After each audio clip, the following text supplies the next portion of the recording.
This week on Backyard Footy. You look at guys that are 17, 18 years old that take the homegrown contract thinking, oh, I'm a pro, but then they don't realize that, like, you have to perform. And so, like, there's guys that were in my age that were in the same position that took the homegrown contract, but now are out, not even playing USL. Like, they're just done. And they don't have a college education. They don't have anything to do with that. And so for me, it was, am I actually ready to be a pro? And I said no. And so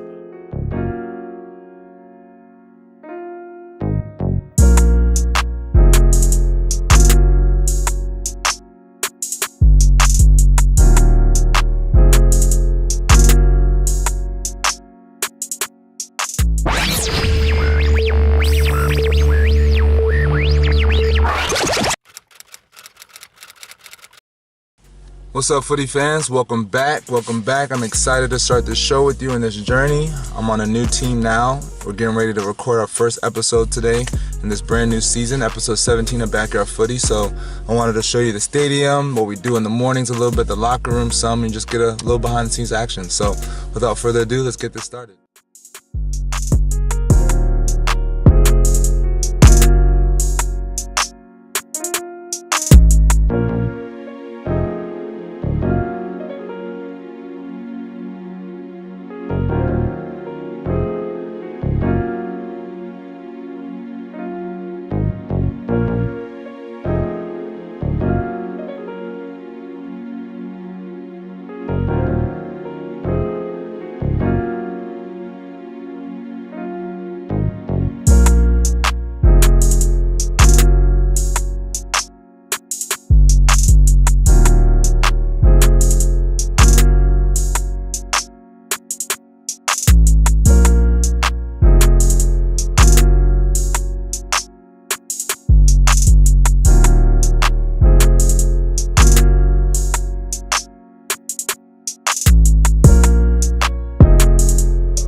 Yo, what's up, footy fans? Welcome to the 17th episode of Backyard Footy. I know we've been on a little hiatus for a little while, but welcome back with your host, Hugh Roberts, where each episode I dive into the journeys and experiences of professional athletes, collegiate athletes, and anyone that's been involved with the game. Backyard Footy is brought to you by the BGN network of podcasts. That's bgn.fm on the internet. You can also follow them on Twitter at the BGNFM. So, quick update on me. For those who don't follow me on Twitter at Backyard Footy, you know that, one, I've been on a hiatus for a little while. Been going on an off season. I'm here in a new team in a new city. New fellas here to introduce you guys, new relationships, new everything. So you guys get to follow my journey as well, and we continue on. So without further ado, let me introduce you to my guests. First off, we have Andrew Gutman here as a left back, 2018 Mac Hermann Trophy winner, and he's on loan to Celtics, so I'm honored to bring him here on my show. And last but not least, Brandon Miller, 2015 USL Goalkeeper of the Year, and he's now going on to his 8th year.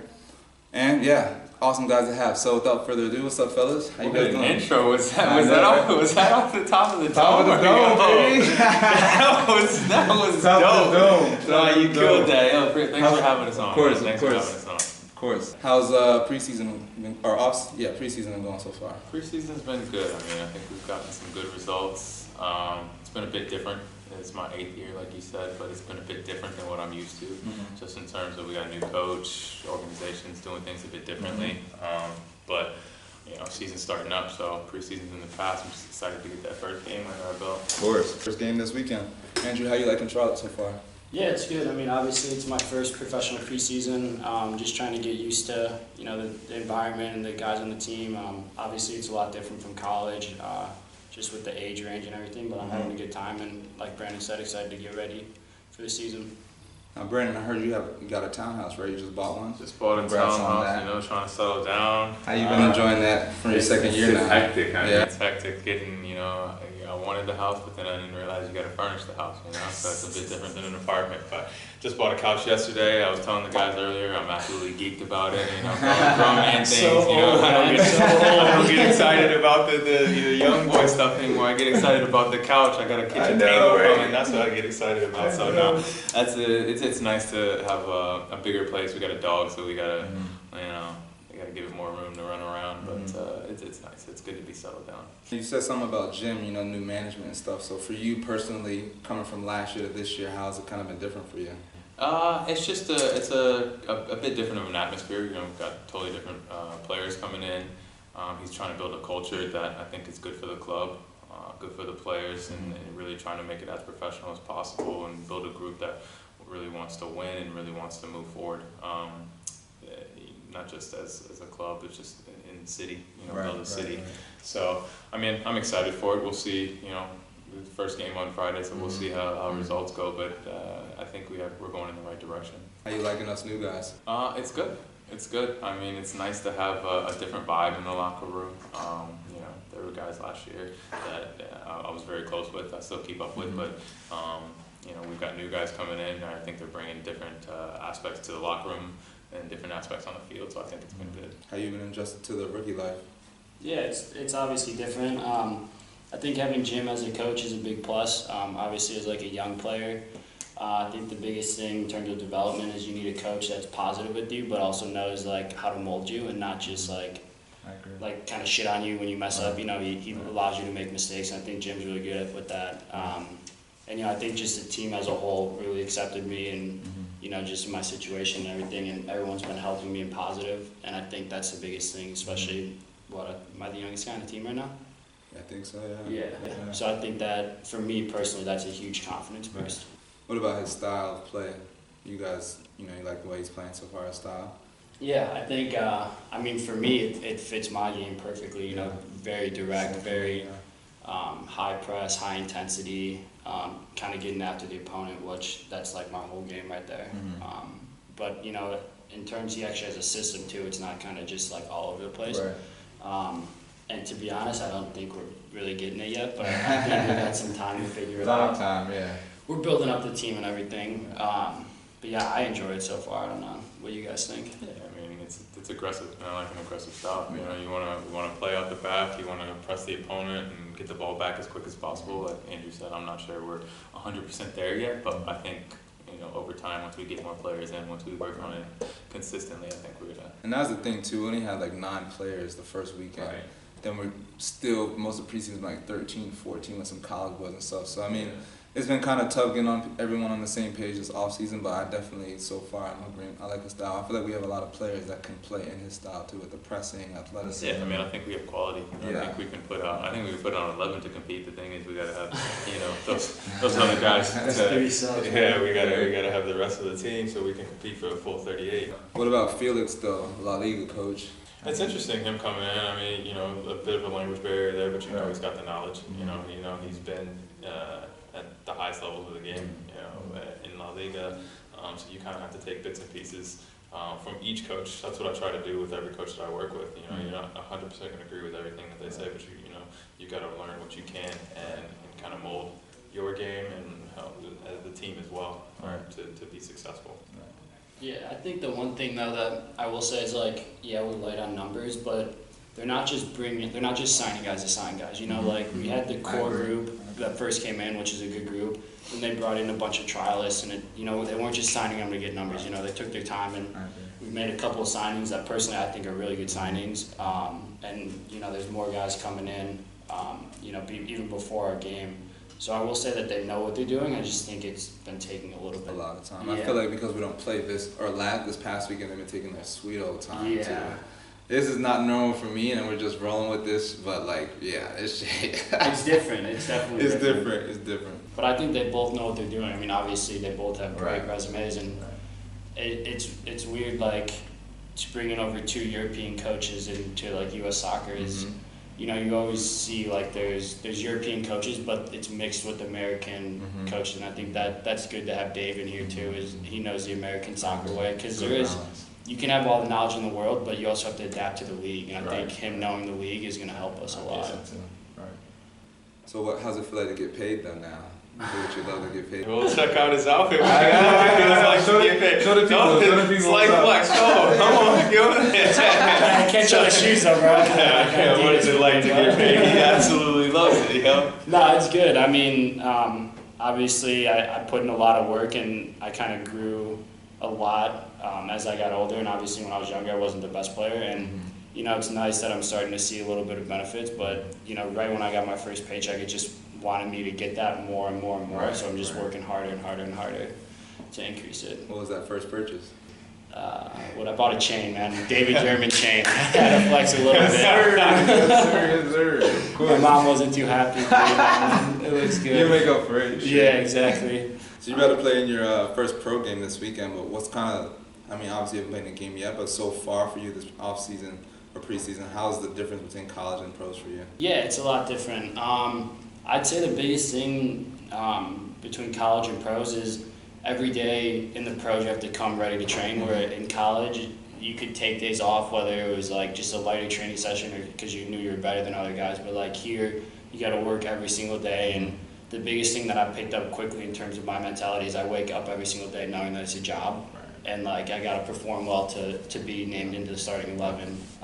So that was the biggest adjustment, and obviously I think the speed of play, the physicality, playing with men is a big difference. And you know, this off season it was short for me, but I got fitter, I got a little bit stronger, faster, and then I just improved like my mental side. I think I really matured in terms of, you know, understanding that now it's like go time and I'm getting paid for something. If I want to keep doing it, I got to keep performing. And that's the thing with these kind of, like you said, we have a core group, like everyone's good from top to bottom. Like there's competition every single day and every single week. So you know, like it's gonna come down to your performance weekly if you want to get this starting job. So that's like I completely agree. One of the main difference. Would you say college soccer helped you to get here though, or? Yeah, that's the thing though. To be honest, I think a lot of it has to do with just yourself. Like college soccer gives you the tools and resources. I mean, in terms of like universities, like we all played at colleges, like they have crazy money, great facilities, all that stuff. It's just utilizing them, you know, going to a weight room, going to indoor facilities when it's cold, stuff like that, just working on it by yourself. It's all you now. Yeah. It's all you. Exactly. I think that's the big thing,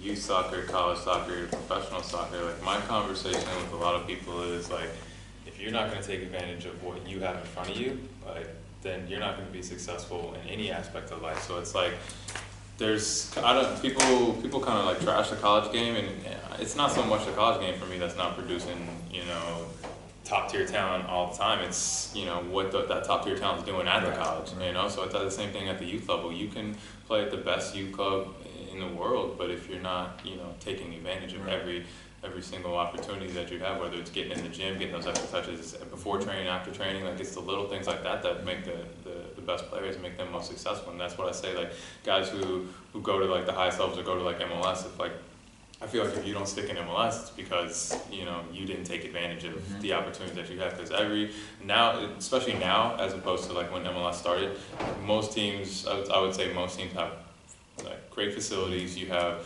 nutrition-wise, you got the strength programs, all that stuff, great training facilities. Like if you're not successful, a lot of it's a mental side of the game, and that's how a lot of people are successful. You're just mentally stronger than other people. Do you think the mental side's maybe even more important than like the athleticism, your quality, to get you here as a professional right now? Yeah, I would say so, especially coming from college. I mean, we all went to college, like you can party every single day, every single night if you really wanted to.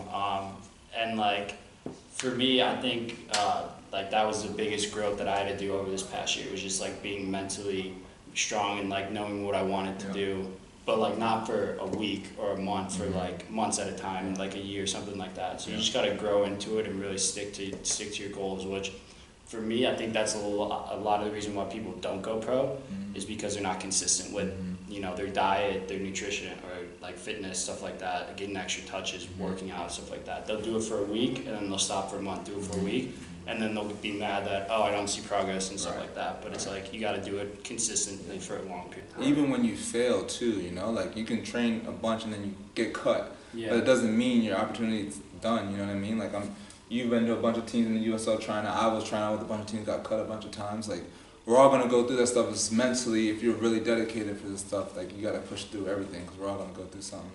Yeah, I mean, that's the big thing for me. That's the reason, I do what I do in terms of, like, the podcast, stuff like that, is because I want kids to know, I want people to understand, like, it's not a straight line, it's not an easy straight line to me, where, like, you've had ups and downs, I've had plenty of them, and it's like, we talk about the mental side of the game, it's like, you can get knocked down, and it's like, you can either quit, be like, oh, I got cut from that team, you know what, maybe I'm not good enough for this, and like, there's been times I've questioned my own talent, I'm like, there's been times I wanted to quit, and then, you know, the very next year I want to go through the year, like, if I had just retired or like quit after that year, then I'd be sitting here like, well, what if, you Right, know, what if I right. had actually That given what it a if. try? So like, I think there's a time it's tough to know when the time is to quit, but it's also like you can't quit after like the first road bump, Right. because that's just not that's not going to help you be successful on the field or off the field. Right. What do you guys think is your biggest road? Like obviously you guys have played pro for like a while. What's like your biggest road bump you've probably gone through? I mean, for me, like as you get here from the business side, you start to see more of how the business side just takes a lot of things. A lot of things sometimes just out of your control. Like, for example, for me last year, like I started up like 25 games last year. We had the #1 defensive record in the whole league in Pittsburgh. Like we were very good. Yeah. And you think like my mindset was going in the offseason like, all right, I have a pretty good chance my option's gonna get picked up. Yeah. They came up to me. He was like, listen, like you're 26 now. We know you deserve some money, but we're gonna go with cheaper, younger options. Like that's out of my control and that's out of my hand. You know, like. Yeah. And so it's either do you quit, do you keep going? At my age, in the mid 20s, like what do? You know, and like I'm not giving up yet, and that's why I kept going and pursuing. But like we know a bunch of people that stopped it right there, and like I said, I just learned there's a lot of things that's out of your hand. And again, it comes down to what you want to do out of it mentally, if you want to keep going or not. Yeah. Yeah, that's probably the biggest thing that I've noticed. Was it tough for you to come from Pittsburgh to here though? Honestly, not really. So since I played in Richmond for a couple of years, and now Jim Styles playing, I used to play in Richmond a lot. So it's just adjusting a new coaching style. I mean, I talked to Jim on the phone for like an hour or two a couple of times in the off season. He told me how he wanted to play, and then from there I just worked out in the off season, knowing all right, I got to play now, find those gaps, find the spaces. So it wasn't that tough. I was more so excited to get back down to Pittsburgh. Has a smaller field and it's turf. Like I'm going here in grass and it's big, massive field, and everybody likes to play. Not everyone on every team wants to play. Some people hide, and you gotta go direct sometimes too. But here, like everybody wants the ball, everyone's competitive, everybody wants to play too. So it's kind of just I ease into a lot of things. Yeah. Yeah, I would say for me, it was probably my 3rd season when when I signed, I was basically the backup. I signed as a backup out of college. Spent 2 years in Rochester as a backup. I'd done well in training. Like I realized I could play at this level. I just hadn't gotten the opportunity yet. And then I ended up getting injured in my 2nd season, like probably in August or July of my 2nd season. And I didn't get surgery till the off season. You know, I'm going into the next preseason with a shoulder injury, having a rehab. I got a new coach. Like he doesn't know me at all, so I had to basically trial with Rochester, the team I've been with for 2 years, and I'm fighting for a position, and I'm fighting for a 3rd string. Yeah. I'm just fighting to get a contract, and I went through the entire season. I think I got on the bench one time, but I'm in there competing with at the same level as the other guys. The guy who was a starter actually won goalkeeper of the year that year. Like I'm competing with them. I'm playing at their level every single day. Like I see myself performing. Like a guy's telling me, "Oh, be patient. Like you're doing well. Like you know your time's coming." And it's just like. It's tough going into training every single day knowing you're not playing. There's no chance you're playing. You're most likely not going to make the bench. So it's like you got to have the right mentality. Like mentally, you got to be like It's a long-term thing. You know, you can't just look at it as I'm not playing this week. Like let's shut it down for the season. Like I was looking a year, 2 years, 5 years ahead, and being like, you know, I'm going to be a professional about this. I'm going to show them I can perform at this level, and then hopefully next year, you know, have the opportunity. And it actually worked out that way. So I mean, you're gonna be in a bigger stage too. You're just getting started. You're going through a lot of trials too. And again, it's just gonna come down to mentally. Like people don't know. I was in my 5th year last year, but I was on trial in Pittsburgh. I tried out with NCFC last year, got cut. Then I went to Pittsburgh and didn't get signed until last week of February. You know what I'm saying? Started 25 games. And that's my 5th year last year of experience with USL Pro. Like I shouldn't be on trial, not being cocky or anything, but like you know, you think someone with experience, but again, it's just gonna come down to you mentally. There's gonna be times where dude's gonna play over you, like you know you deserve to be better, but you just put your head down and get. Because at the end of the day, the cream will always rise to the top. If it's meant to be, trust that you will get to the top with your talent, and you just gotta stay strong mentally for real. It's like you don't always like that. That's why I love like podcasts like this. Like I didn't know you were on trial and see it. Yeah, bro. Yeah. See, I didn't know that. You know, people don't know that. And those are like the little things that people don't know about, but it makes you stronger as a player, as a person. And like those are just the stories I love. And you end up starting 25 games. Right. There's so many players around the league that I can think of that are similar to that. Like Diego Restrepo winning goalkeeper of the year when he started the season. He was on trial in San Antonio. He's signed as a backup and then ends up winning goalkeeper of the year. Right. Crazy. You know, my story was similar. I wasn't even supposed to be the starter that year. Just some paperwork issues with the starter. Literally, like couldn't get his visa sorted out before the start of the season. So I started the first game. He couldn't start. I started the second game. You know, I did well, and he was like, the coach was like, "There's no reason to make a change." And I go on and play 25 games and win goalkeeper of the year. Like it wasn't supposed to happen that way, but I was patient. You know, so that's the way it is. You just got to put your head down, work hard, and have confidence in your abilities. I completely agree. Imagine if he got his visa, bro. Brandon visa. Who knows what would happen? Who knows what would happen? So Andrew, tell us a little bit about your story. How'd you get started? Yeah, so obviously like most Americans playing like AYSL youth soccer with my dad, then moved around a little bit, just local clubs. And then it's funny, there was like an open trial for Chicago Fire Academy, and I didn't even want to go to. How old were you at this time? 14. And so I went, like, just thinking, like, I don't want to do this. And then I ended up making the team. And then the first 2 years there, I didn't even play. Like, I rode the bench, got the last 10 minutes of the game, stuff like that. My coach was just on me all the time. Like, I honestly thought I was a bad player. Like, it was just really tough on me. And then, I don't know, one thing clicked, and I just started doing really well. Like, I started playing in games. I got first team training with Chicago Fire, like the first team, stuff like that. At 14? No, this was, I started to just play consistently at 17. So like end of my junior year, going into my senior year of high school. Started doing well, got called in the first team training, trained them a lot. Then I was actually a walk-on at Indiana. What? Yeah, so I went there, not even expecting to start really. And then end of my senior year of high school, there was like talks that I was going to sign a homegrown contract with Chicago. Turned that down. Obviously went to Indiana. Why Indiana though? My whole family went there. Okay. So like my dad, grandpa, aunts, uncles, my brother's there. Even though they weren't recruiting you, weren't giving you a scholarship, like I'm going. Nah, that's the crazy thing. So the reason or how I emailed them was my brother was a freshman there. You and emailed them? And it was parents' weekend. And my mom was like, yo, just email the coaches, like, see what's up. And you were coming to visit. And I was that's exactly what I said. I said, hey, I'm coming to visit my brother. Like, is there any way I could just, like, introduce myself? And they were like, yeah. And so then I had, like, then they just set up, like, a basic recruiting visit. And then I got back Saturday night. We played a game Sunday, and the Indiana coach came to my game Sunday. I played really well.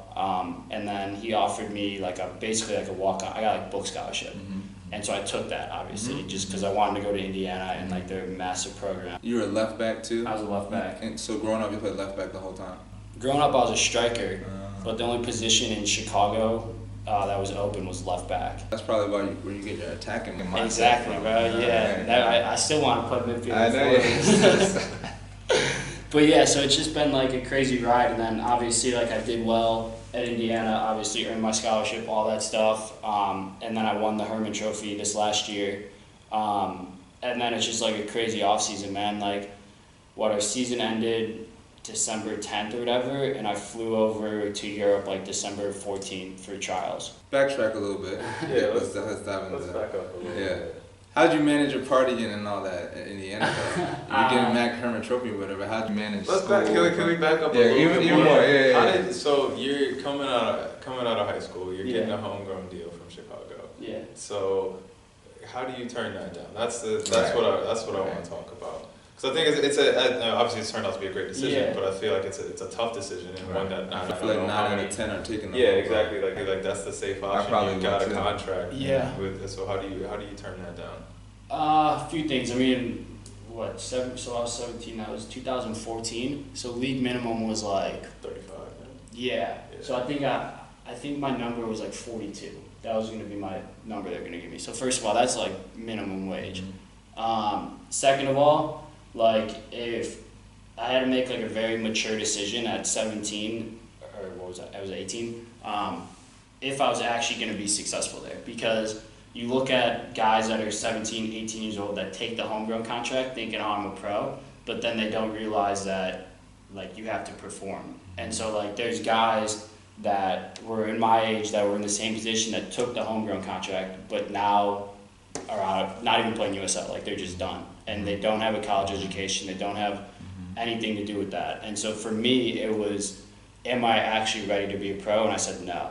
And so then I went to college, And then after my freshman year, again, I was like, am I ready to be a pro? They offered you again after freshman? They offered me every single year after my college. Did the money increase each time? A little bit, yeah.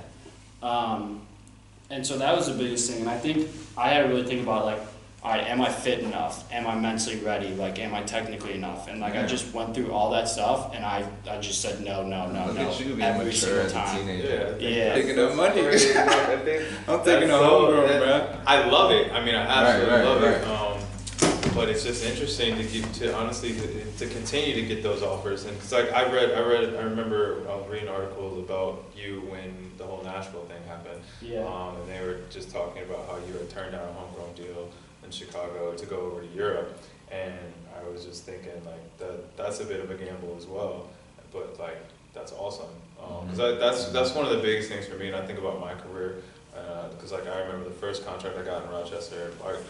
Our season ended like on a Wednesday. I got the contract offer I think on like a Monday, the next Monday, and it was for trash money. Like it was, but I was like, I looked at it and I was like, I'm getting paid to play soccer. Why not? You know? And I didn't want to go on trial. Like I didn't have the senior season I wanted. I didn't play well. I didn't want to go on like to combines or anything like that. So I was like, I'll start here. But then I look back, I'm like, why not just gamble on yourself? You know, if you have confidence in your abilities, like take the risk. That's what I tell people all the time now, and I think that's like the definition of it. Right there, yeah. There's so many people that are going to get a homegrown contract in front of them. So $40,000, okay, and I'm signing right here. Like even like league minimum now, like at like 65. You know, like $65,000 to go play soccer. Bro. That's 50, 54? Yeah. Oh yeah, for the younger one. So 50, even 54 5 coming out of high school, like I was making $0 before. Like at 54 5 in front of me, and I'm like, I can play. I'm Guaranteed. I'm on an MLS deal. I'm on an MLS team. Like I'm sure at some point I'm gonna get in. Like I think there's not a lot of people that are gonna like break it down and be like, you know what, I don't think I'm ready for this, and you know if I continue to develop, I can do it something in the future. But like I think it's a huge risk, but I mean I think it's an awesome. Applaud that. Great. Bro. Yeah, I definitely applaud that. I mean, I wouldn't say it was a huge risk though, man. Like I go to college, like I'm 4 classes away from getting like a top business degree in the country, stuff like that. So it's like, it wasn't risk in terms of like, all right, I might never play professional, but like at the same time, I never lost that edge to play. Like I always knew I wanted to be a professional. You were confident enough. Yeah, exactly. So. And like my freshman year of college, I was 180 pounds, and so like now I'm 165. Yeah. No. So like I'm saying like that in terms of like I knew I was overweight. I knew I needed to get stronger. And like, do we got any pictures of 180? Freshman 15. It was a heavy set. but that's the thing, man. Like it was one of those things. Is I was like, if I'm gonna go into like an MLS being 180 pounds at 6 foot, like there's no way I'm gonna be able to move anything like that. So like I like cut my diet, cut everything. Like I basically, my thing was I used Indiana as like a buffer zone to get myself ready for the pro so I could be more successful. So there was less of a learning curve when I turned professional, which I think most guys look at college and say like, oh, it's college soccer, like you're not going to get any better. Well, you can. It might not be on the field in terms of like the style of play and everything, Right, but you can get prepared better. And I think now I'm probably more prepared than 99% of guys coming out of college, just because I know a lot of the draft picks and I know how they live and I know what they do, and it's just not, it's not a professional like how they should be. Right. Now look how it stand out. Exactly. So how'd you kind of, with some success your senior year? One, did you even know you were gonna get Mac Herman?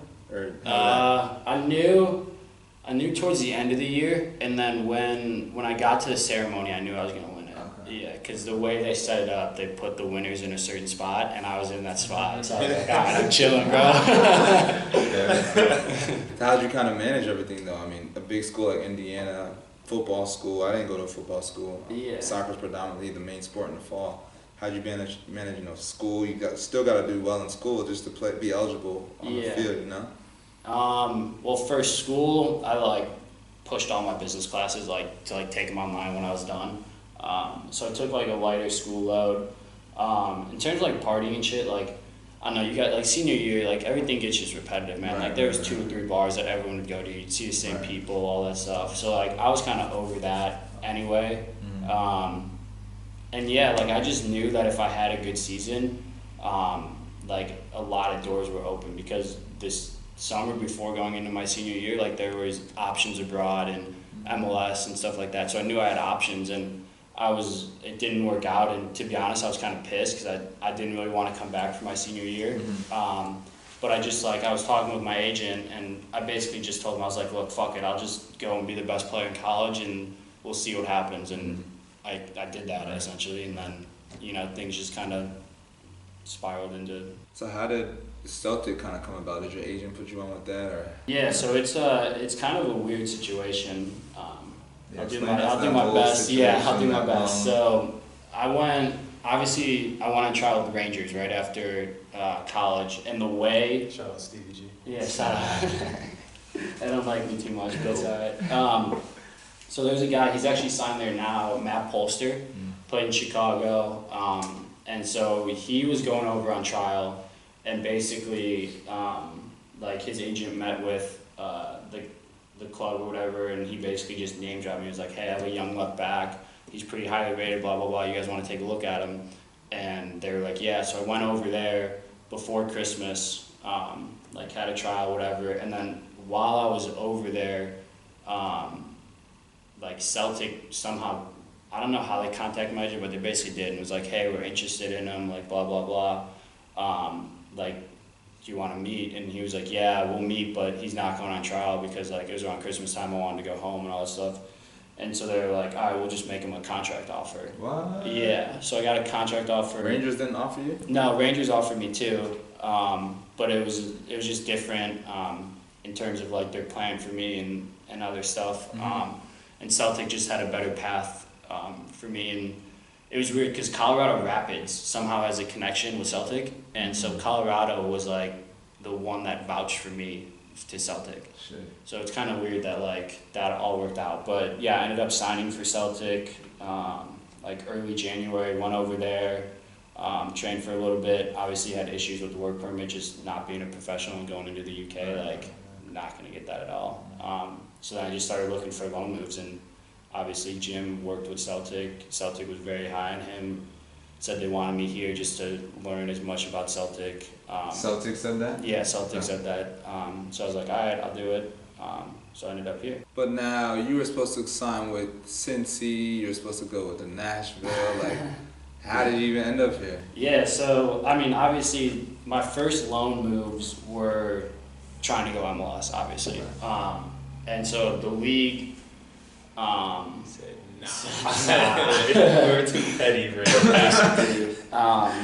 And it's fine. I understand it. I was talking to the guys in the head office guys in MLS, and they explained it to me. And from a business side, it makes sense. And I don't hold it against them. I know the league has to do what's best for them, and obviously have to do what's best for me. So yeah, I just ended up in Charlotte, which is fine. But that's the thing about. If I didn't take the Celtic deal and I went MLS, I probably wouldn't have ended up in Chicago either, which is part of the reason why I went out to Europe in the first place was because, I don't know if I probably should say this on here, but Chicago, basically after I did everything they wanted me to do in terms of my senior year, develop my body, work on my crossing, work on my finishing, become a better player, I did all that. And they weren't interested in me really. They made me a homegrown offer, but it wasn't.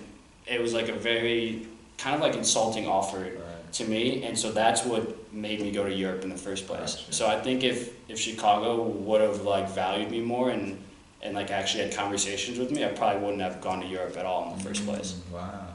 So it was a very interesting off-season, and obviously I created a lot of head waves and headlines and articles in terms of that stuff, which is good and bad, but... Everything happens for a reason. Exactly. All press is good press. Yeah. Right? But I also look at it as, coming out of college, you guys talk about, the what-ifs and stuff like that, and my biggest thing was, all right, I get these European offers, and I turn them down just to be comfortable, and I guarantee my whole career would be what happens if I took Celtic, what if?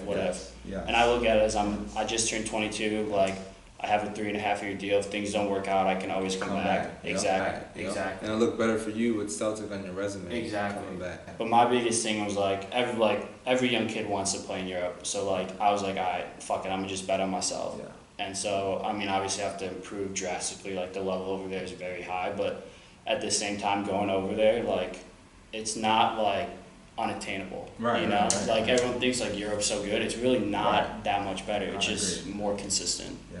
And so that's, like, where I'm at right now, is just developing that kind of stuff. You look at like Jordan Morris. I remember he was offered, I think, a year or two ago, a good contract to play overseas somewhere. Yeah, in Germany. Yeah, and he decided, I mean, it's comfortable, stay home and stuff. Unfortunately, injury happened last year and things like that. But, like, you just never know. And, I mean, I probably would have done the same thing as you, because, like you said, you can always come back. And Yeah. I'm sure they'll give you even more money with Celtic on your resume than... It's all about the paper, bro. Yeah.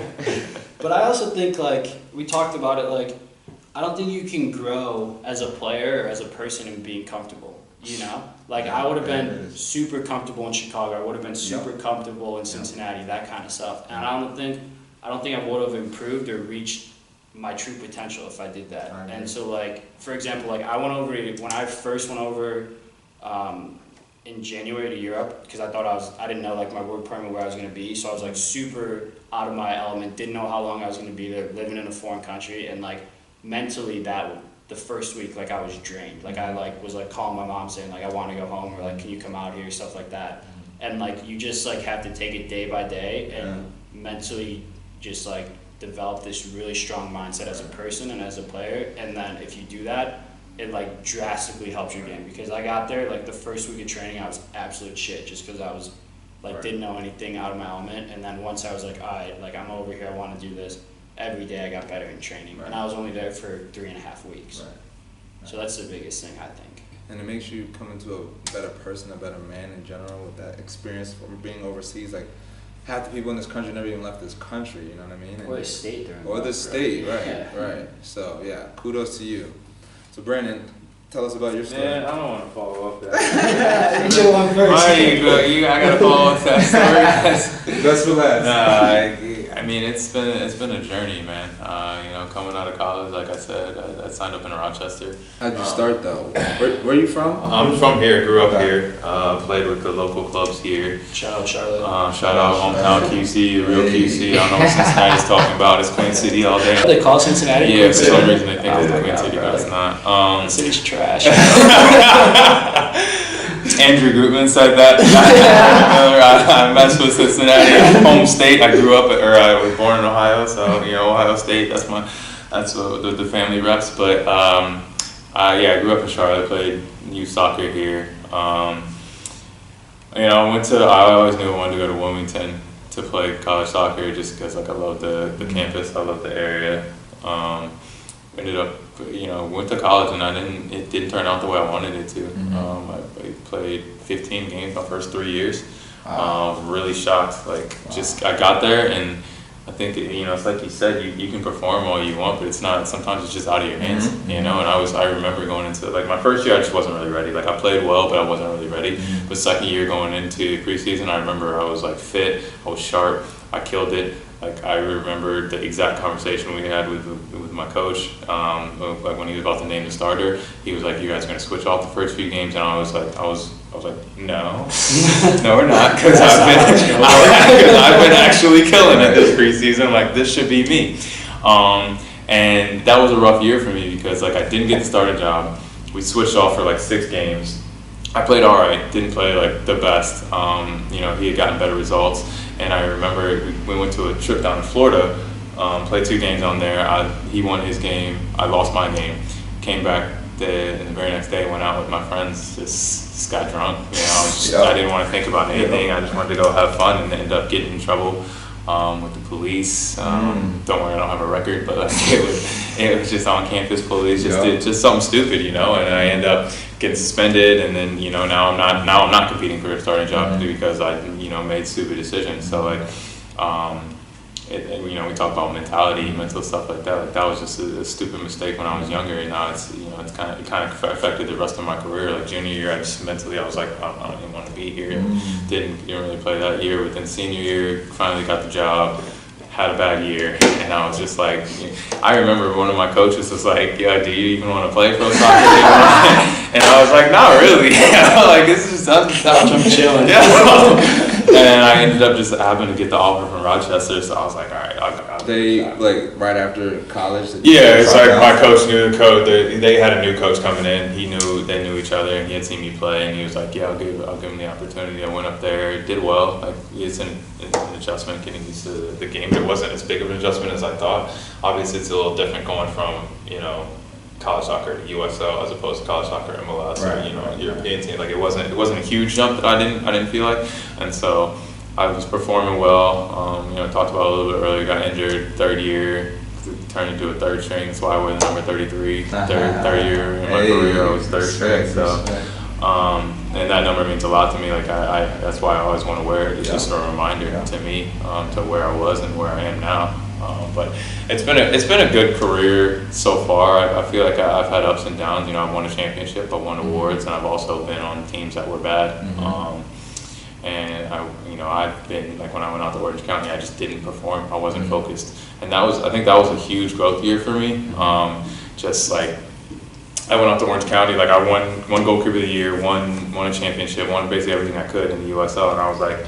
I wasn't really getting the MLS. I didn't get any MLS offers. So I wasn't really getting the preseason offers I thought I was going to get. And I was like, all right, I'll just sign in Orange County, have another good year, and I'll be in MLS the next year. And that was like feeling about in LA, man. Exactly. I was like, because I had boys out in LA, I had boys out in San Diego, and I was like, just go have some fun for a year, go have another good year. It'll be easy, and we just make it to MLS. And it just, if you're not focused. Like this is a job, like you said earlier. This is a job. This isn't college anymore. It's not just like you can go partying and go train the next day. Like I was doing that. I was partying and I was going to train the next day, and I was garbage. Right. And I just wasn't focused in that.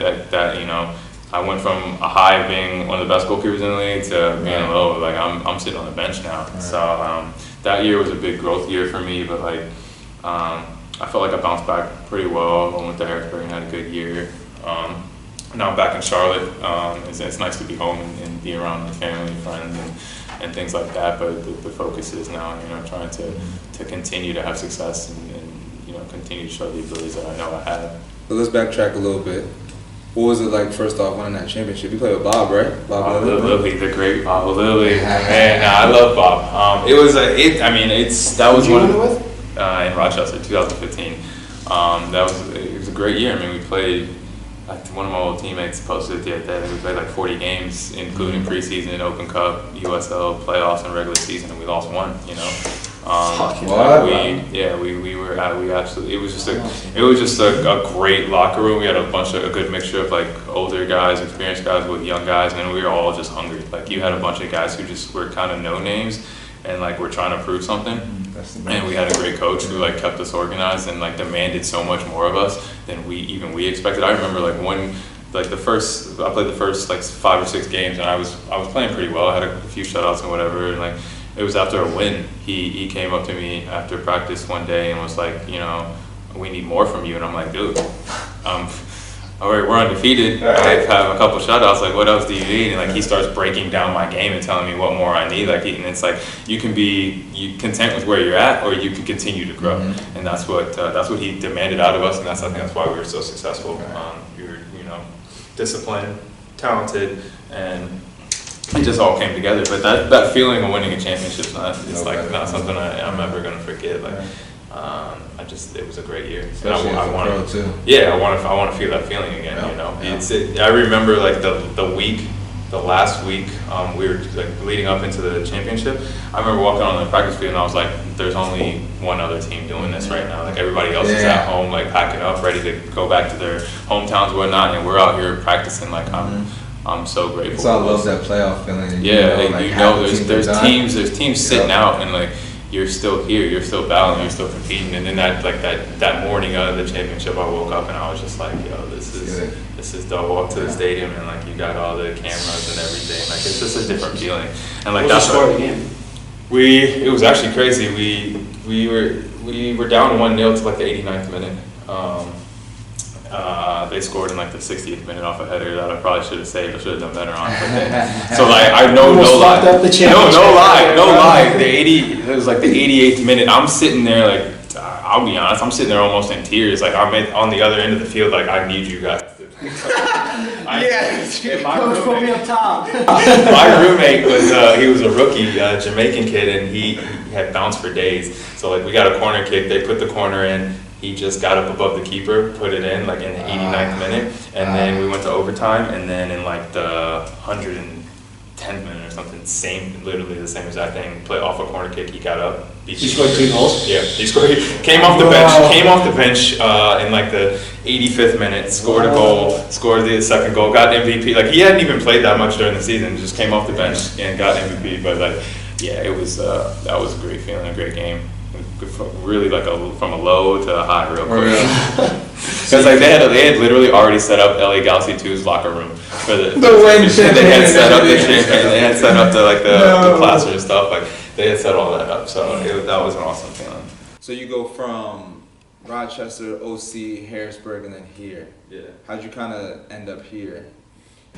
It was just one of those situations. I was like, look, if I'm gonna be, after Harrisburg, they didn't pick up my option. Again, business decisions. Like if they didn't when they want to pay me, that's fine. But like, I was just like, I don't really want to keep moving around. Like, I'd rather get settled somewhere, go back home. I had business, the prime focus goalkeeping that I was trying to get going. So like, I felt like being in a stable place was going to be good. And I'd been trying to.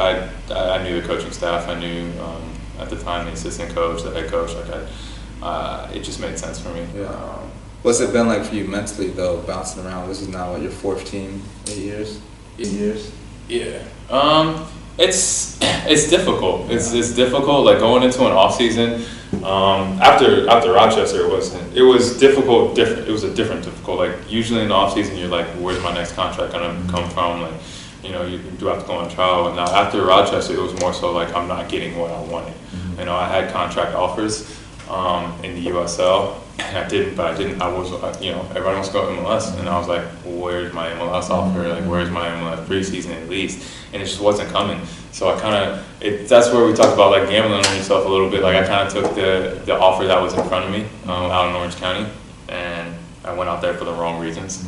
To go have fun, which I did. I had fun, but it wasn't soccer reasons, and so that's Right.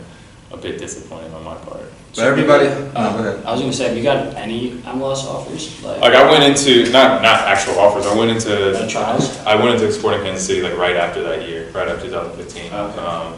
Terrible timing, because literally got there, we trained the next day, and then they had a game the next day, and then they went to Portland for a playoff game the very next day. So like I had 2 training sessions up there. Yeah, so bullshit trial. Yeah, it wasn't really what. DC tried to do the same thing to me right after my last year in Richmond. Had a good year. Mm-hmm. They invited me like 3 days. I played every single minute that season. They invited me 3 days after to come have a scrimmage. I was like, nah, like I'm dead. I'm tired. Like I played every single minute this year. I'm cool. And next week they hit me up. All right, come for a full week in training. I only trained for 3 days, and they put me at left back. Left back. I mean, mind you, like I'm Bro, you're not the alright enough. You're not the I know, man. It is. I kept this shit simple. I said, got the ball back, got the ball forward. That's it. But like, and that was it. And I never heard from them again. But like, how can you see me after a year have a #1 defensive finalist as a defender, as a center back, and you put me at left back, like, and then that's my only opportunity? That's when you know they're fucking with you. Well, that's the thing about going in after the season. I remember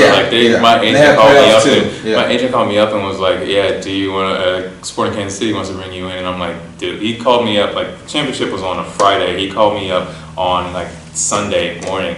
I'm still hungover. Like, we literally won a championship. I was out here, for like 3 straight days. So like, I flew to Kansas City on like the Wednesday, and I just wasn't in the mood. Like and then that's partially my fault. Like, when an opportunity comes, you gotta take advantage of it. But I just had a long season. Like, I wasn't really mentally where I needed to be to go on trial there. So I think part of it is the team's got to know that too. Like, if you just won a championship, the team should know you're going out all the time. And they're getting ready for playoff. Half of that's on Kansas City, I think, bro. Because Kansas City's won championships. It's not like, oh, they won a championship, all right, let's go train again. Like, Kansas City won a championship. They're going out that night. They're going out the next couple of nights. Right. So, like, part of it's like them too, I think.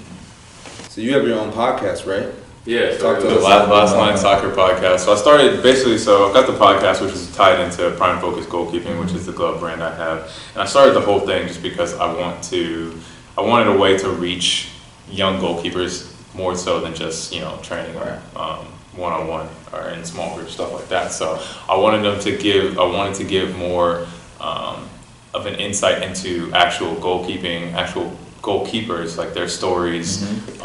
So like we have the blog, we've got the podcast, we've got the YouTube channel, so we do interviews, do little training sessions. We have goalkeeper stories, like just to give them more information, because I want. Nobody cares about goalies. Basically, I mean, I just want goalkeepers to be better than I tell everyone. I want them to have a better career than I had. You know, I want them to learn from my mistakes, learn from my ups and downs, and hopefully, like they can, you know, improve and make better decisions than I did. Because I don't really regret my career. I think I've had a decent career, but like I want them to have a great career. I want them to be the best that they can be. So like I want them to understand and be motivated and do the things that they need to do in order to be successful. Do you have any plans for it in the future?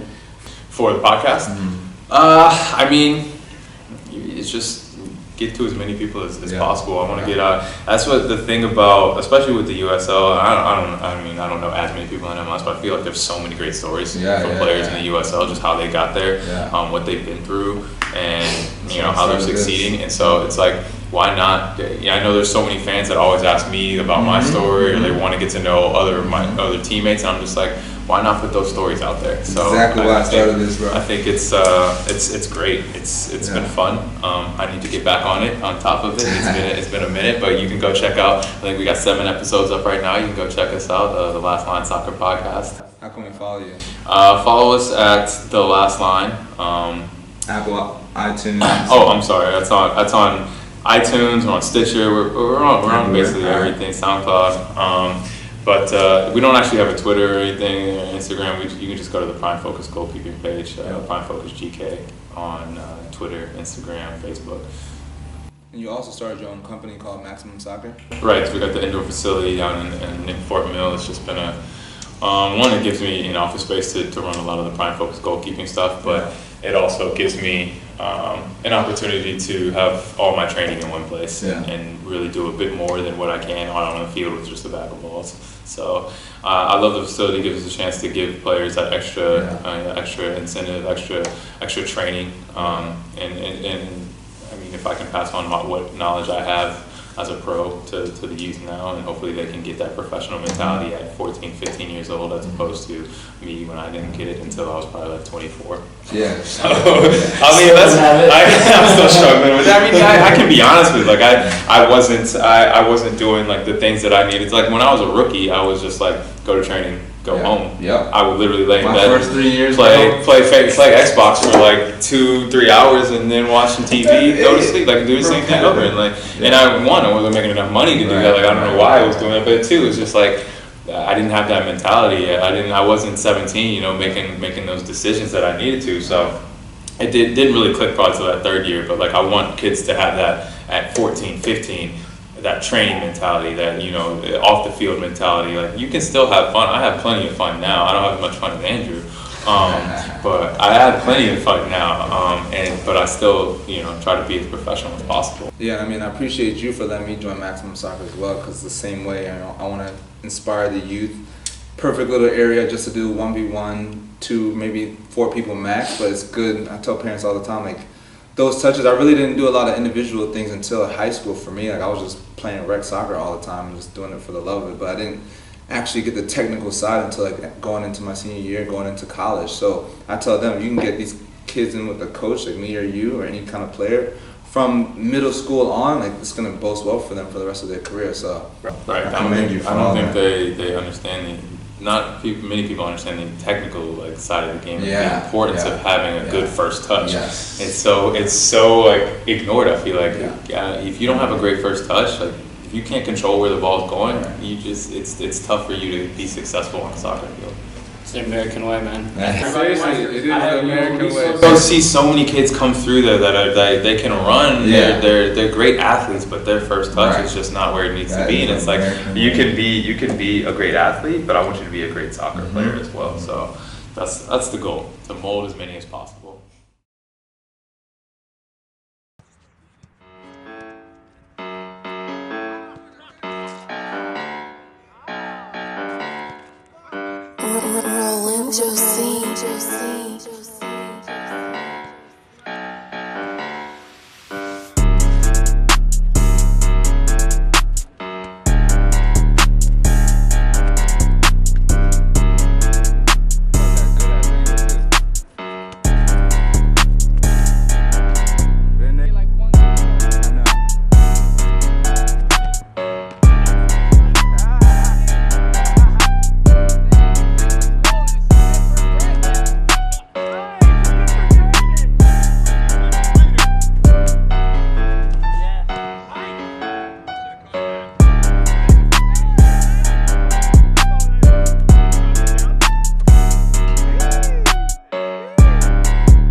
Rolling Josie.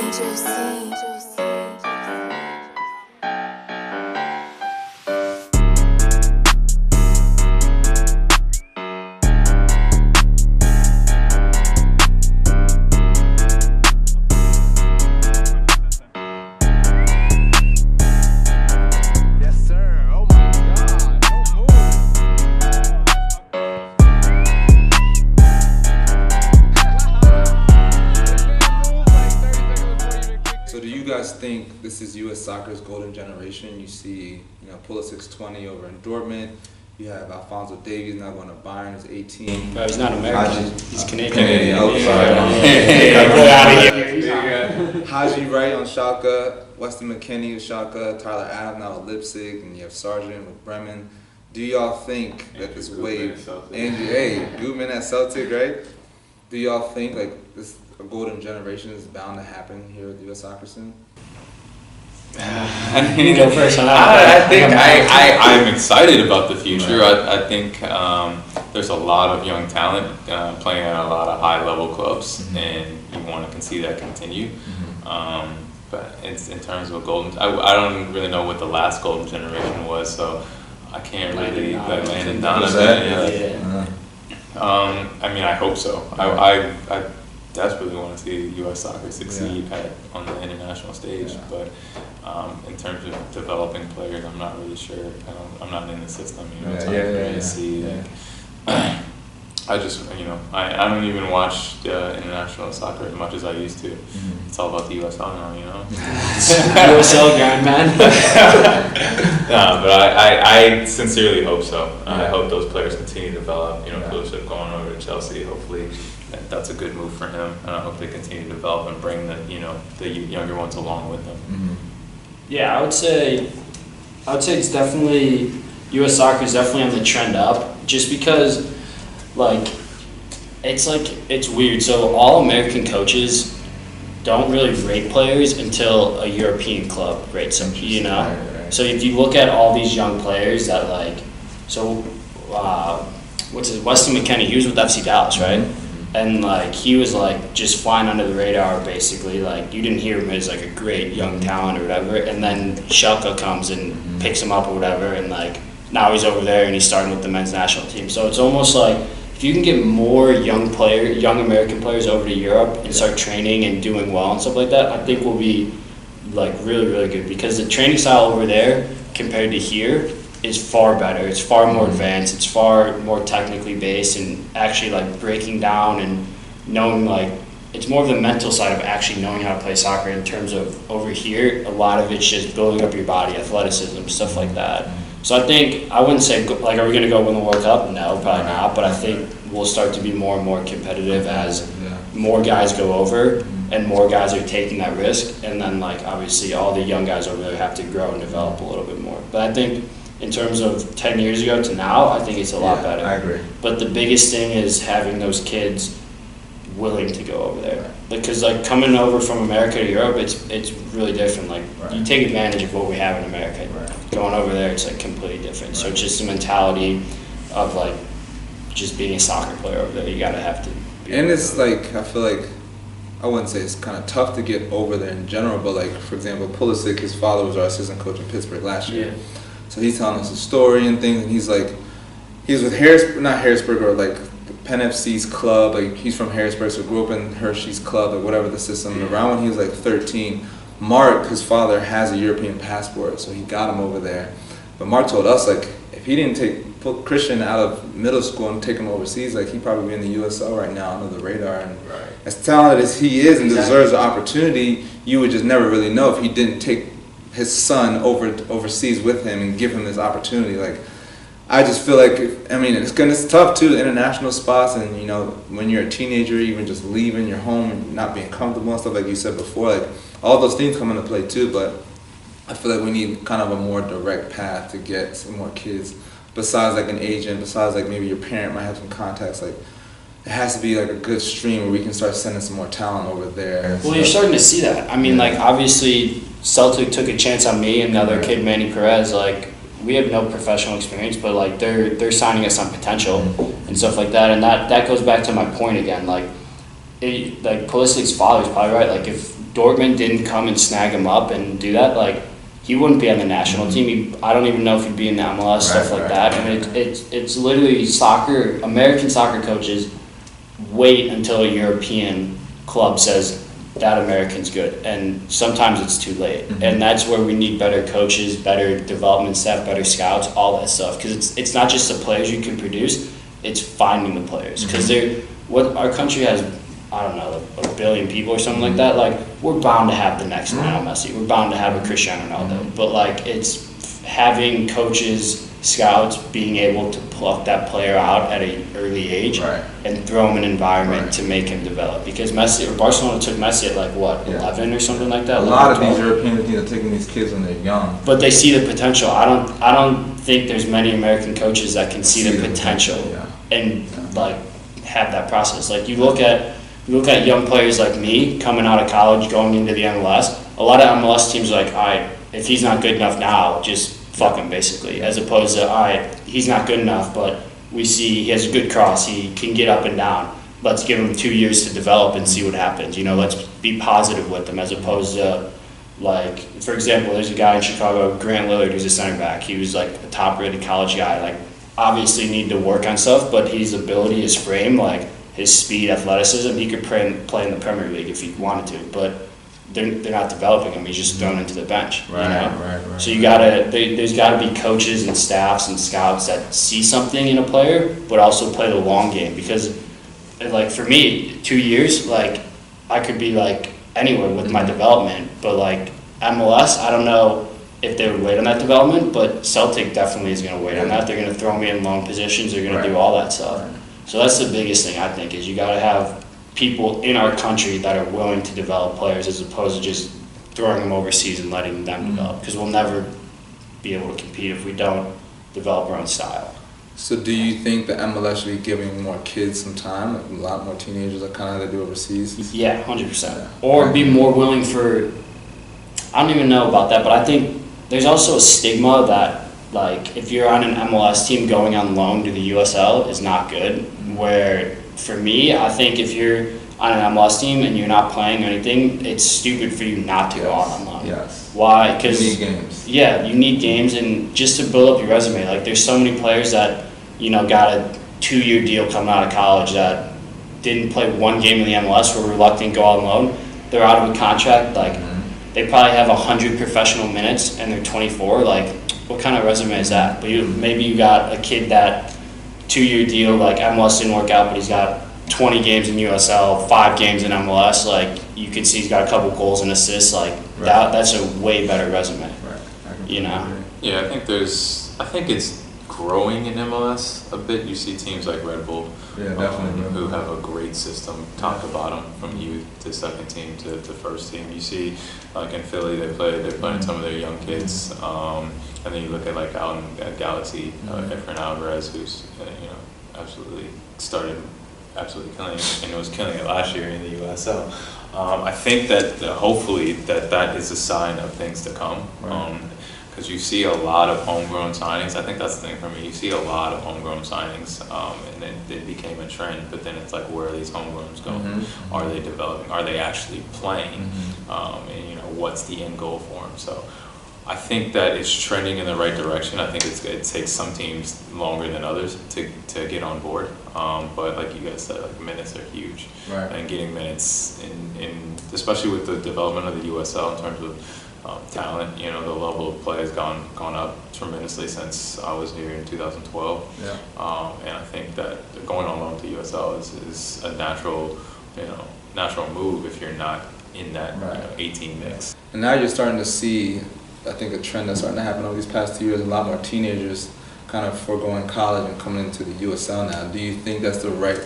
Well, obviously you don't really know. You got to take into consideration, like, am I good enough to be a pro right now? Am I serious and want a professional life, or do I still want to get my degree and go to college? But I mean, I feel like now in these last 2 years, you touched on what's his name from LA. He was 15 last year in the league, killing it. But you're starting to see a bunch more teenagers kind of skip college and sign USL contracts and going pro. Do you think that's the right move if you're serious about this sport? I think it's interesting. There was I don't know if you saw the tweet. I forgot. I think it was a coach from UConn mentioned it, said something about he didn't see why players were leaving college early. Oh, yeah, I did see that. Like $40,000 contracts in the USL, and I mean, I don't really agree with it. I think if your goal is to be a professional and you have the opportunity and you see it as a good opportunity, like obviously if you're hopping into a team that's, you know, not really known for development and not really, you know, thinking about playing you, then it's not the right opportunity for you. But like if you have a good opportunity, somewhere where you feel like you can develop and you have a pathway to a first team, then I think that's something that you should go do. I mean, Right. You know, school is something that can be done at any time. Right. So like our careers are very short. Mm-hmm. I mean, I'm in my 8th year and I still feel like, you know, it's been like really quick. Mm-hmm. You know, so like it can end any time. Right. So it's like I feel like you can go back to school and get that done. Is it gonna be at a top university like the tweet said? I'm not sure. Like that's not really for me to decide. But what I'm saying is like if you have the opportunity, you should try and take advantage of it if it's the right one. I agree. Yeah, I think it's case by case, obviously. Like you got, You're 15 years old, coming from the MLS Academy.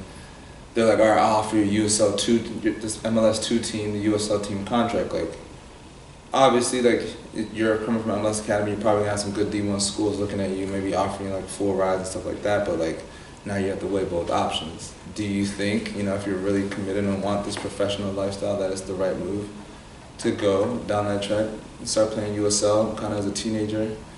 Yeah, I mean, you're putting a lot of trust into organization in you if you take that deal at 15, you know, because most 15-year-olds aren't going to play in the MLS for 3 years. So you got to really trust that the team wants to develop you, like sees a future for you. And to be honest, other than like what you got, Red Bull, Galaxy, RSL, teams that Philly that consistently play young homegrown players and develop plans for them, like you have to be honest with yourself and really think if the team is signing you almost just to sign you to say they're a young homegrown prospect, or they're signing you to develop you and play you. And I think there's some teams that sign you just for good press and to like basically tell the league like, oh, we're signing homegrown players, don't worry about us. And then I think there's some teams that sign homegrown players because they see development. I mean, Tyler Adams signed when he was 16 to Red Bull 2, and like obviously Red Bull 2 saw a pathway to Red Bull, and obviously now he's in Germany and stuff like that. But is every MLS team going to do that or willing to spend the time on you? I don't know. Mm-hmm. So it's situational and it's case by case. Like in terms of me, I didn't think that there was a true path at 17, 18 for me to go from like young homegrown prospect to MLS, and I don't think I was going to be able to give them the right opportunities to do that. Or, I mean, back then they had the reserve league, right? Mm-hmm. Yeah, so you play in the reserve league, but like, so a lot of guys that play in the reserve league are like old or don't want to be there, and so like you don't really know how good of a league that is. Right. But what's some of the problems with U.S. soccer? What do you think? What do you like? Some of the problems? Some of the problems within our system. I mean, my biggest thing, just from experience with like my short experience with overseas and just like talking to people, is I don't think that there's a true system of finding good American players. Like I said, like I don't think there's many coaches that will be able to say with confidence that kid's good. I think they wait until a European player or person comes and says that kid's good. Because you look at me coming out of college, like, I mean, my only offer was Chicago Fire homegrown for like league minimum. That was my deal. And then I go over to Europe with trial on Rangers and get Celtic and Rangers offers. All of a sudden, my stock is sky high in terms of MLS trying to keep me, you know, offering me deals and stuff like that. But like, it's like I'm still the same player, except that I had 2 weeks of training in Europe. You know, like that's literally the mindset. So it's like, how do you change that mindset? I don't know. You just have to have better scouts and stuff like that. But I think that's the biggest thing, is just recognizing talent. You think like the pay to play system's been hurting us for the past couple of decades? I mean, it's not ideal. I mean, I'm in youth soccer in terms of coaching, and I see a a good amount of players who, whether it's with youth clubs or even like at Maximum Soccer, that just like simply can't afford. Right. They can't afford to play. And But so, do all academies make you pay? I mean, in Philly, when Really? I was out there, if you're good enough, you can go to school and everything for free. But there's still like at least half the squad that's still paying. yeah, and I mean, you're looking Yeah, at, and it, yeah, even that's you're talking about MLS academies, like Yeah, that's other MLS, yeah. academies, like you Yeah. talk like academies here in Charlotte, like you have to pay, and it's a lot of money. So, I mean, I look back and think like what my mom had to sacrifice for me. You know, I'm just like not everyone can make that. Not everyone can do that. Make that sacrifice. So I feel like there's got to be a way to reach the demographic that just simply can't afford to play soccer, but still have the talent, still have the potential. Other sports can do that. We have all the resources. There's no question. You gotta grow the market though, in terms Yeah, of the like, market has to grow. Yeah, you need more funding to be able to do that, and I don't know if every team has that. Like for me, obviously, I didn't have to pay in Chicago, but like if I was 15, I didn't really play my first 2 years. Like imagine being a 15-year-old in an academy that's not playing, and you have to pay. Like that's just not an ideal situation for anyone. So I think the pay-to-play system has to go, but I don't know how you do it because you have to have the funding, and there's not a big enough market in terms of like money and marketing and all that stuff to be able to do that. Like most guys in MLS are making like what 125, 150, something like that. Like over in Europe, guys are making millions of dollars. So and like the club is making millions of dollars a day. So like it doesn't affect them. So I think we have to grow that in order to fund that better. Last question for you. But Brandon, for you, how does being an African American kind of impact you in this sport? Honestly, it's how's it impacted me, or how to like, because like I look at myself now, I just want to kind of impact my community, kind of inspire players that look like me to want to be successful in this sport, because like as you know, it's not a huge sport in the African American community.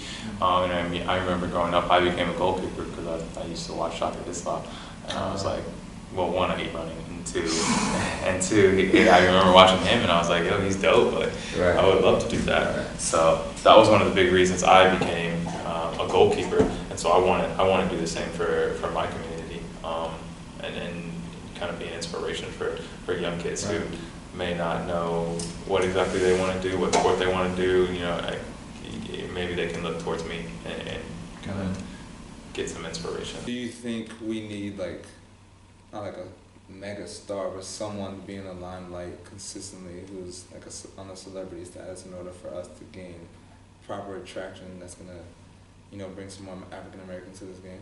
I think it's interesting because like you look at like where in our community most of the players want to be like LeBron James. You want to be like a football player, and it's because they won their market as well. They're the biggest stars in the game. They play a sport that most people love. They make massive amounts of money, you see it with the social media age. You see, LeBron James, other players posting the cars and the houses and stuff like that, and you don't see that a lot with the soccer player. Like, You got DeAndre Yedlin does that. Well, yeah, okay. But he's overseas too, so like. Oh, you're saying like MLS? I mean, yeah. Obviously he's American stuff too, but like kids here in America don't really know. So the difference is that boy has a big difference there is LeBron James is marketed worldwide, whereas DeAndre Yedlin is well known in U.S. soccer communities. But like DeAndre Yedlin can walk around easily. He can walk around Charlotte and easily. And he like people are like, who is that? But they're not going to say, oh, that's DeAndre Yedlin, So I think a lot of it is it's a bigger marketing push in terms of like actually trying to reach the community, and then you got to prop someone up to like be that figure. Andrew, for you being in the majority, from your perspective, do you think the game's diversifying? Yeah, I mean, I think it is diversifying a lot, and I don't know how to say this like politically correct, but like obviously the poor like inner city is predominantly like black and stuff like that, and I think you need to tap into that market because I think that's where you're gonna get the better, hungrier athletes and better players, and I don't know how you do that, and that I think is a big problem because you look, I compare it to overseas, but like you look at that and overseas, like the young or like the poor inner city guys that are, their biggest sport is soccer. It's not basketball. But they still have a way to do it for free, though, kind of, for the most part. Yeah, again, so I was going to tie back. So how do you make it free for someone like that? How do you make it more like intriguing and stuff like that? And I just think soccer in general in America is just like not a big thing. And I don't know how you change that, because unless the NBA goes away, like, to be honest, the NFL, like, that's going to go away. It's not going to go away, but it's going to be dying down just because of all the head injuries.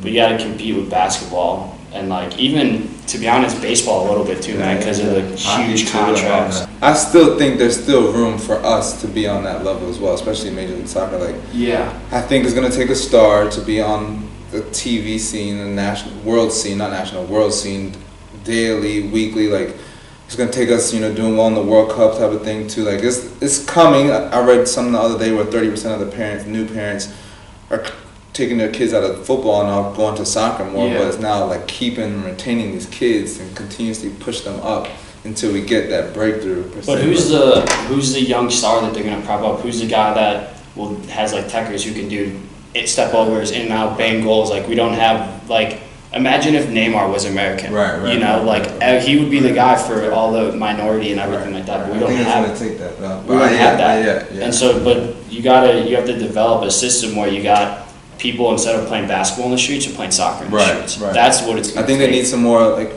futsal courts. You just put 2 little goals inside of a basketball court the same way. Like, it needs to be promoted, like you said, more in the inner cities and stuff too. But then again, like, soccer isn't accessible and no one's playing soccer. No one's just going to a field that you have to be out there. Or even in the streets, like, like everyone, they'll put a basketball hoop up in the streets of, like, in Chicago, for example, and everyone would play basketball. But like, why not play soccer? You can do it easily, Same dimensions. I mean, you got to switch mentality. Let's go play soccer, not let's go play basketball. Right. It's gonna take some time, but I do think it's on the right track. You're saying. Yeah. Who do you think is like a star though that you could right now, if you had to pick one? I think Way and Pulisic are on the path. It just depends now if they can, like, Pulisic's going to Chelsea. He's on one of the biggest stages in the world. If he can consistently start game in and game out, he's going to have to get close to maybe 20 goals in a year or two for him to be on that stage, and people will say, like, oh man, like, this American kid's, yes, he's balling out, but he has to continuously ball. Like, it's not going to be easy, but I feel like they're on the right path, but they might not even be the ones too. Well, that's the thing. They're overseas. They're in the UK. Like, half the reason why LeBron James is so popular is because he's in America. Yeah. So in terms of, let's just go MLS. Who do you, right now, if you had to pick one, or in the next 2 years, who do you think? Because I think that's a huge thing, is you might as well just pick one now and start to use him, even if he doesn't pan out. But like, at least you got something going that you can compare him to. Freddie Adu. I mean, if you look at it, that's what they tried to do with Freddie Adu. MLS tried to do with Freddie Adu in terms of like building the league as a whole, not just minorities. They tried to use Freddie Adu as like a marketing campaign. Like, we play young players. We've got one of the greatest young players in the world. Like, this league's developing, and then it didn't pan out. So it's like, you're right. You got to make the right decision. I don't know if it's just one person. I think it's more of a systematic change that you have to make in terms of U.S. soccer. And I think the problem is, like, MLS is a single entity. Like, the MLS doesn't focus on developing youth soccer as a whole. MLS is focused on developing MLS, and so youth soccer's job is to develop youth soccer in this country. So I think it's more of a U.S. soccer problem instead of an MLS problem, because the MLS just isn't concerned. Yeah, I think that's the biggest problem, is a single entity thing. Yeah, like that. It's a business, and they're focused on their business, not on everything else. Yeah, I can't even think of a star like that, to be honest with you. I mean, Tyler Adams, but he left, bro. He went to Germany. Yeah, I mean, like, you got those the young boys in Philly. I was gonna say, that's my only, the top of my head, I can say that Mark McKenzie's probably on that trend right now. Yeah. I mean, getting a first team call up at 19 is kind of a big thing. I mean, he's on the national team too. So there's some young boys, but again, like, I'm not too sure. I'm saying, if the league is focusing on themselves and money and marketing, they should, regardless if he's good enough, they should just pick him and just use him and market him. But they don't. Who do they market? Like, all the foreign players, no one can relate to. They need a young American to just put all over the MLS. Yeah. Because I think that will change a lot, as opposed to having like Carlos Vela all over the. Yeah. Like, he's not American. People aren't going to relate to that. But yo, I appreciate y'all. Gotta get out of here. Yeah, Gotta get to my rehab appointment. But thank you hey, all. Thanks Yes, for having you us guys for coming on. on the show, You for real. know, Y'all love killed talking it. soccer. Love hearing individual stories, and you know, hopefully we can continue to do this. You know, in the Part future. 2's coming soon. Thank you, footy fans, for listening. Hit the subscribe button. I'm on YouTube, Instagram, Twitter. Another thing I wanted to start doing is let me know what your favorite part of the show is. Let my guests know. You can follow them on Twitter, Instagram as well. Shoot them a DM. Leave a comment on my YouTube page, on Instagram, Twitter, wherever you feel like, on iTunes as well. But please rate and leave some comments and let me know what you guys think. Thank you guys for following along. You guys have a good rest of your day. Appreciate y'all. Core meal. Good talk.